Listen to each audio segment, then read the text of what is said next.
Okay, RNA and versus DNA. So today we're going to talk about transcription and translation and the building of proteins. So RNA, the first thing you need to know about RNA is that it has one strand. If you remember, DNA is double-stranded. The sugar for DNA was deoxyribose.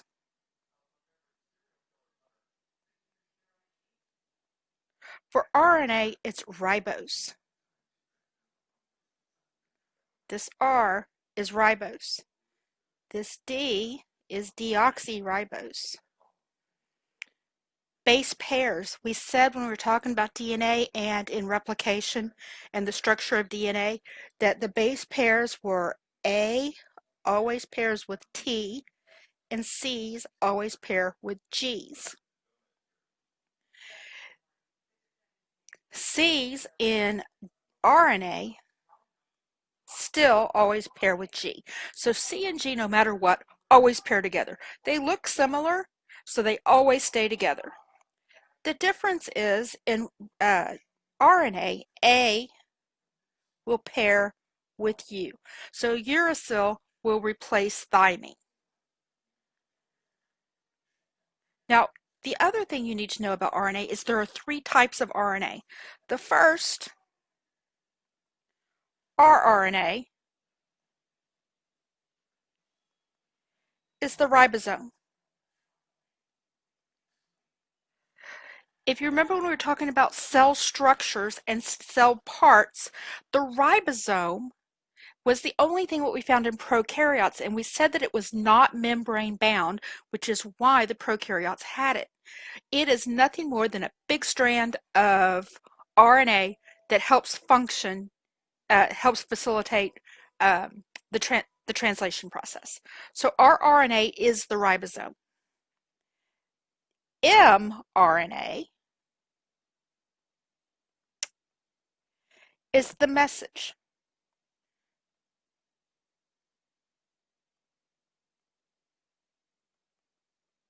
This is the message that is coming from the nucleus, from the DNA. The DNA knows everything that's going on. The messenger RNA is the message of what needs to be built. Don't have to take the whole decoded DNA, just the part of what we're trying to build. So the messenger RNA, the mRNA, is our message. And the third is tRNA, which is transport.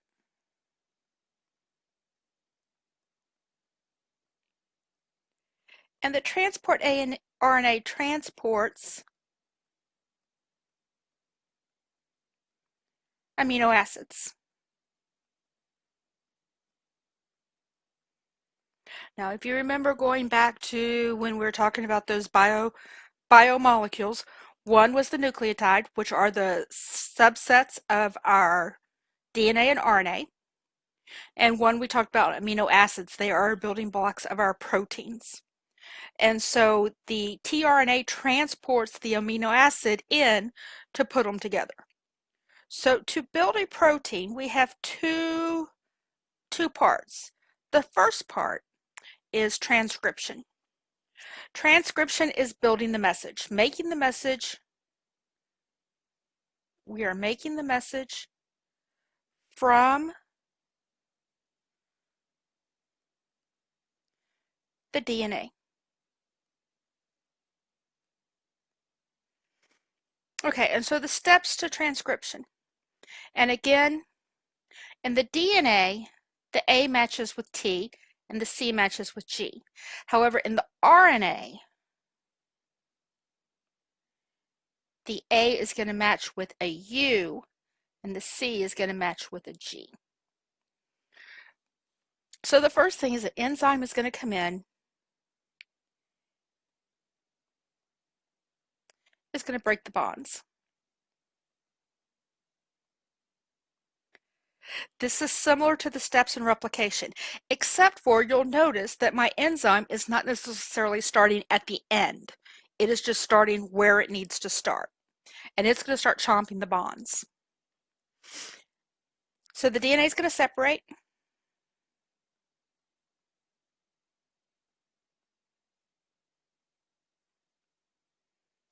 and then the RNA nucleotides are going to come bond.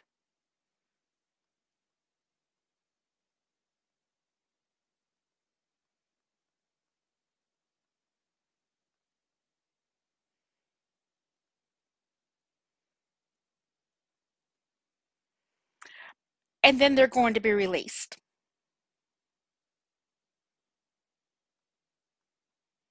So this is forming the messenger RNA. So it is then released. And then it zips back up.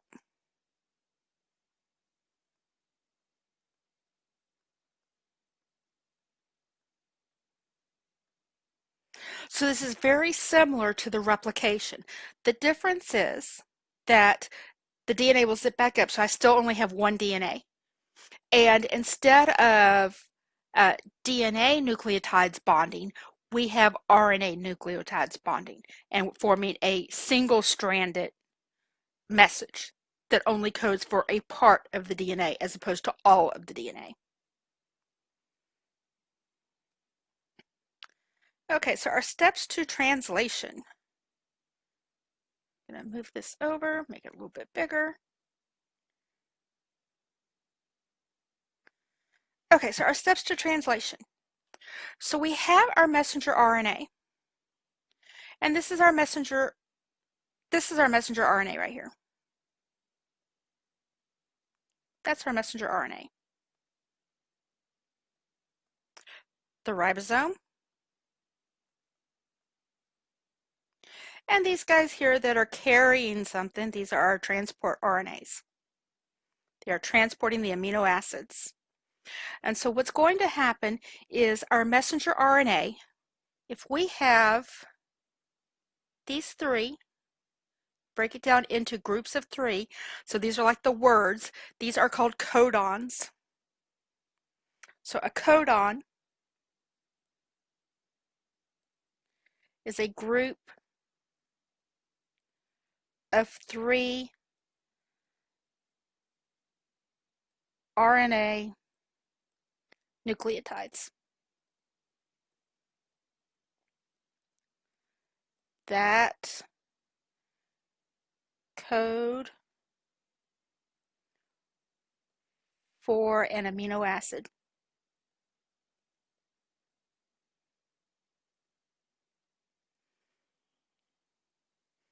Okay, so the codon comes through and it's going to look for the anticodon.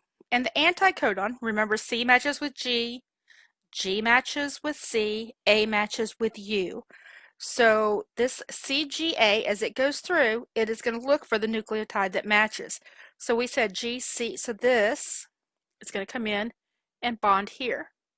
So this would be this one. And then I think I've made these in order. Yeah. And then this one will come bond here. And then as they come through, so first, the messenger RNA enters the ribosome. And remember, another word for ribosome is rRNA. The codon tells which transport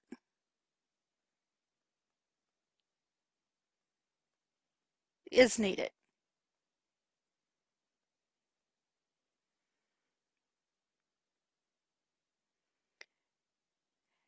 So then the transport RNA comes in,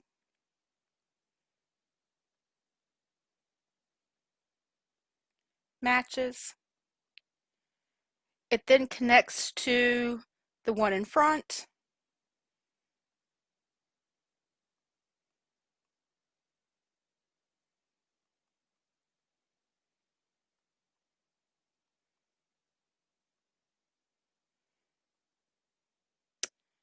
Connects the amino acid in particular.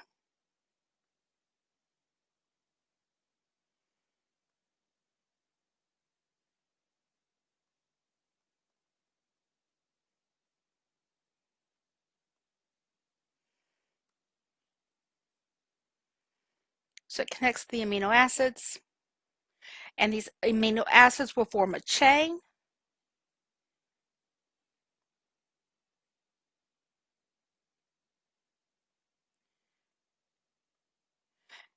And then the amino acids are released from their transport.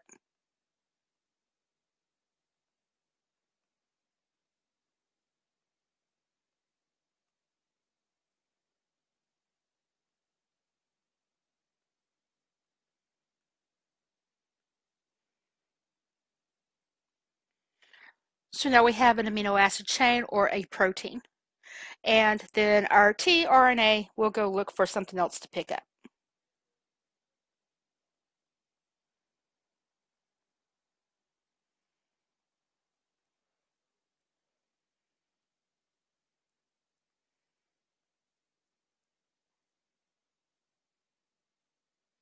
Now keep in mind that if it goes to pick up another amino acid, it can only pick up one type of amino acid. It can't pick up a different type of amino acid. So whatever this is right here, it's only going to carry that type of amino acid. So the amino acid and the order of our amino acids tells us what protein we're building, what we're doing.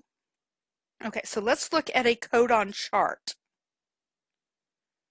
So the most important things that you need to get out of this part is that the tRNA carries an amino acid, that the codon on the messenger RNA tells us which amino acid, how they enter and how they come together, and they come together tell us what kind of protein we have.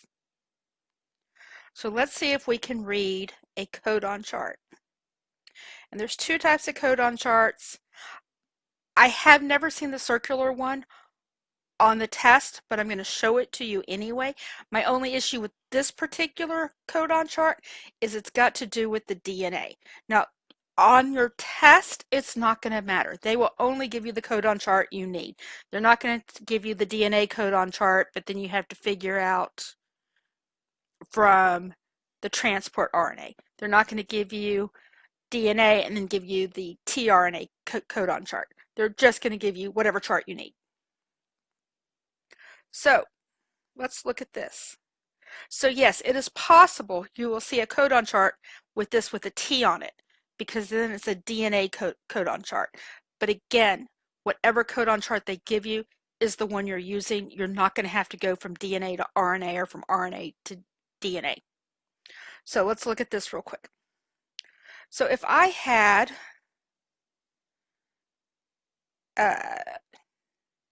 adenine, cytosine, guanine, ACG is my codon. The first one is right here. So A, second is C, so that's going to be this big column. And you don't really have to go any further than that because everything that starts AC is going to be the same amino acid. If I had, let's just do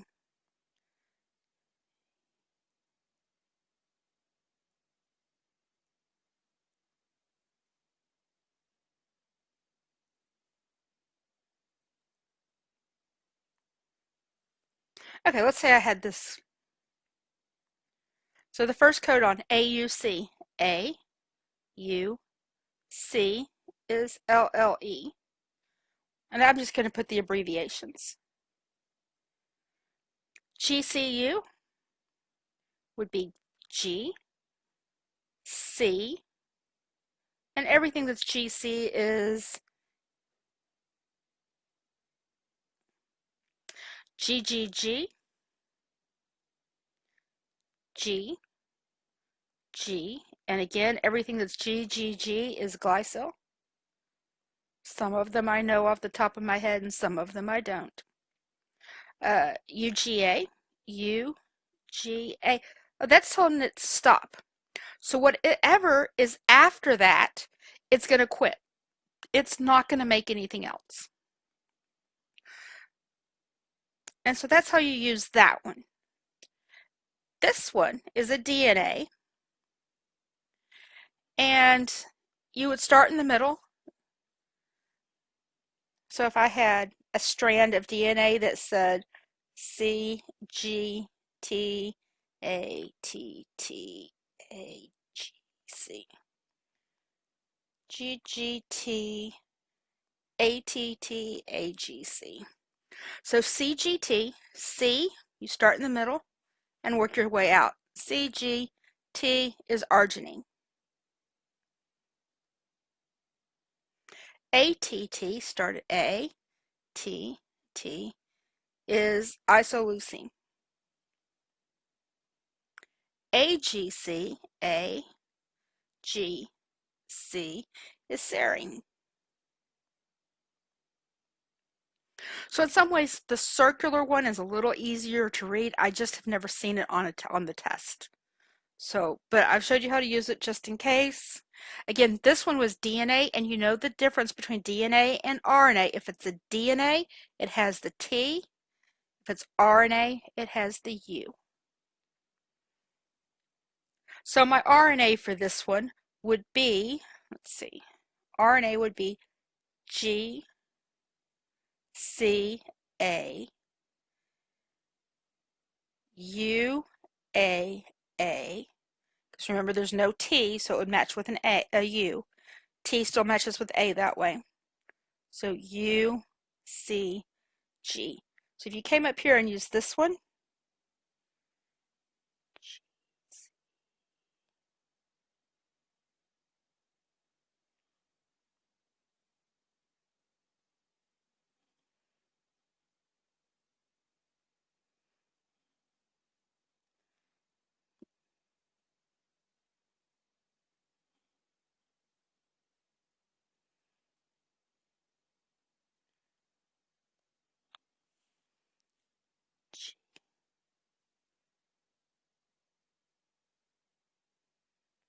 let's see.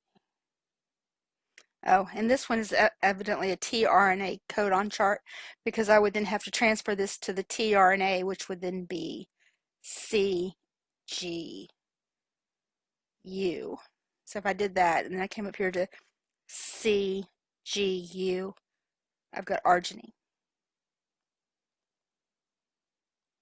But again, the test is never going to ask you to go through multiple steps. If it's gonna give you the RNA codon chart, then you've got the RNA codon chart. If it's going to give you DNA, it's going to give you the DNA codon chart. So now the one thing that you should have noticed, and we did this, that there are multiple things, multiple groupings, multiple codons that code for the same amino acid. So let's go down and talk about mutations real quick.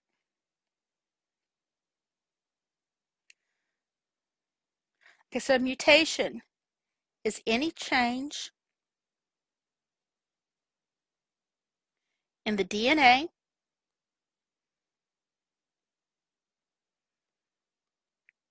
or the transcription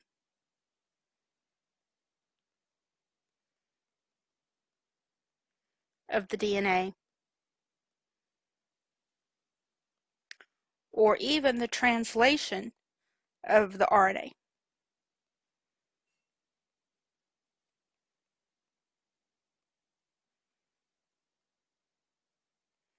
Okay, so any change in, basically it's any change in the protein from what was meant to be built. So let's just use the DNA chart just for simplicity for right now. And it's here. So I'm going to erase off it.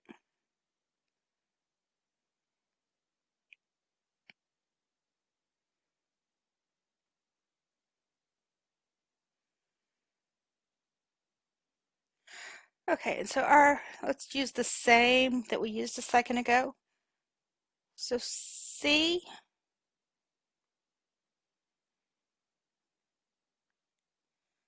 C, G, T, A, T, T, A, G, C. Okay, so CGT. If our DNA strand, and this is the strand that, because remember DNA is two strands, but this is the strand that's being translated or transcribed. If it we have three types of mutations. We have an inversion, and this is just two switch. So we have inversion.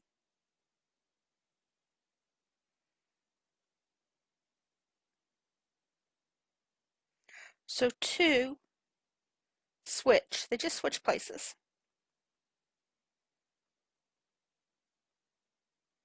So then it would be G, C, T. The rest of the proteins are still the same.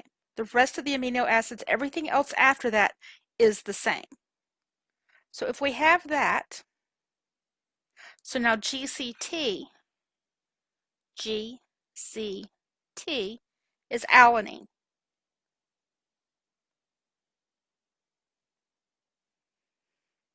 And remember CGT was arginine. So now we have a different amino acid. We have something different happening. So the arginine was replaced with alanine in this mutation. If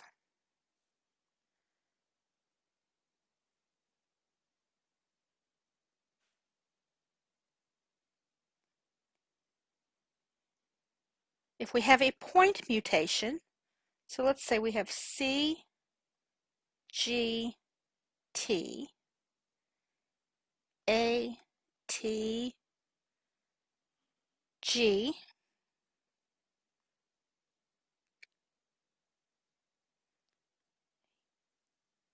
ATC, let's do ATC, AGC. Okay, so this is the same and this one's the same. However, ATC and ATT coded for, what did we say ATT? ISO?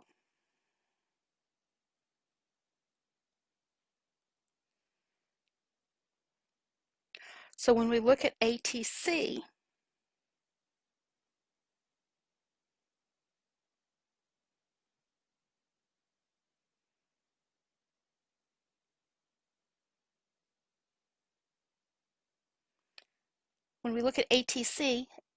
ATC, it is still coding for ISO. So this one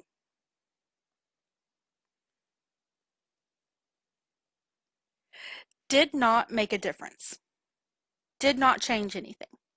It is still, even though there's a change in the DNA or a change in the transcription, it's still coding for the exact same thing.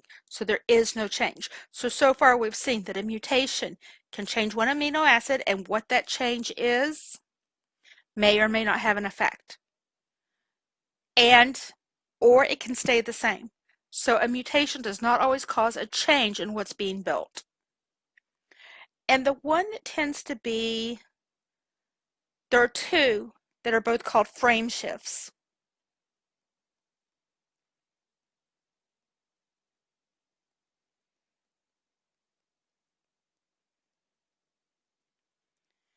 And that means if I have my C, G, T, A, T, T, A, G, C, if I have this, I can have a deletion,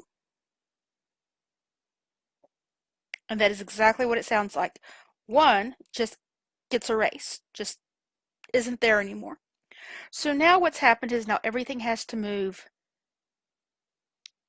that way. So now I have CGA, TTA, GC, whatever. So now every protein after that, or every amino acid after that point has changed.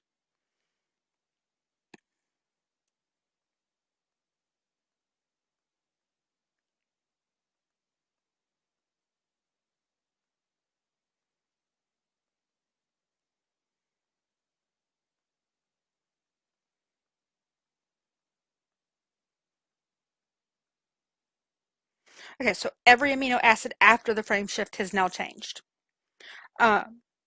So the stop isn't there any longer, so you can wind up with a really long amino acid or protein that's going to have no function because it's just not correct anymore. And then we have deletion. So we also have another frame shift called insertion. So if we have our C, G, A, T, T, A, G, C. So then an insertion means something would be put in. So insertion.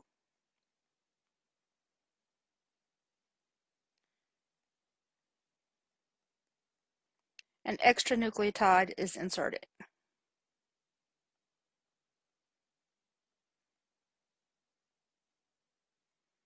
And so now we have CGA, that one stayed the same, but again, everything after that has changed.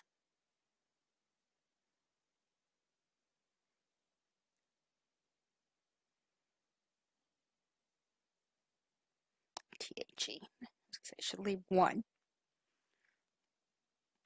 And then it would go on, or it would just end. But again, the stop codon no longer is there. It could shorten it beforehand. So deletion and insertions have the biggest impacts of change on the protein that's being built. Okay, so what do you need to know from this? You need to know how to read the codon chart. There is always one question on the test with the codon chart. You've got to be able to read the codon chart.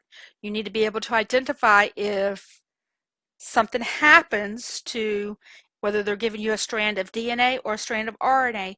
You need to identify whether it's an insertion, a deletion, or a inversion, or a point shift, a point change. So we looked at 4 different types. Point, that just means one switched for whatever reason. An inversion, they switch places. And then you have your frame shifts, insertion, and deletion.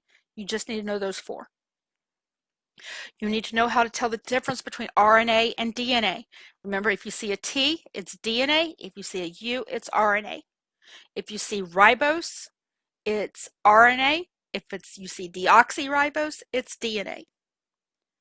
If you see a single strand, it's RNA. If you see double-stranded, it should be DNA.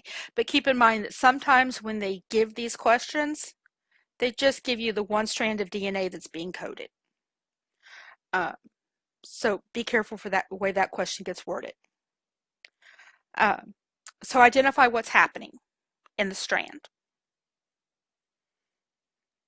This information that we just went over today is good for 4 questions on your test.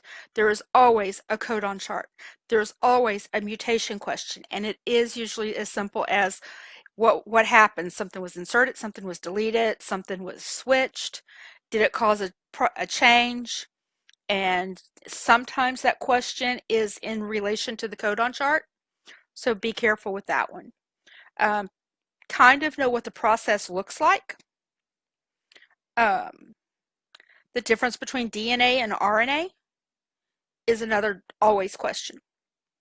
So this will give you pretty much 4 questions off of your test. Know your base pairs and how they pair up, and for DNA and RNA. So for DNA, A pairs with T, C pairs with G. C and G are buddies. They always pair together. If we're making RNA, we use a U instead of a T. 3 types of DNA. That question always shows up in some form. Know that rRNA is your ribosome. Messenger RNA is creating the message from the DNA to the RNA, to take to the RNA, so it knows what to build. And the tRNA is carrying your amino acids. Okay, I hope this takes care of what you need to know here. And check to the next part on your Canvas for your assignment for the day. And have a great day.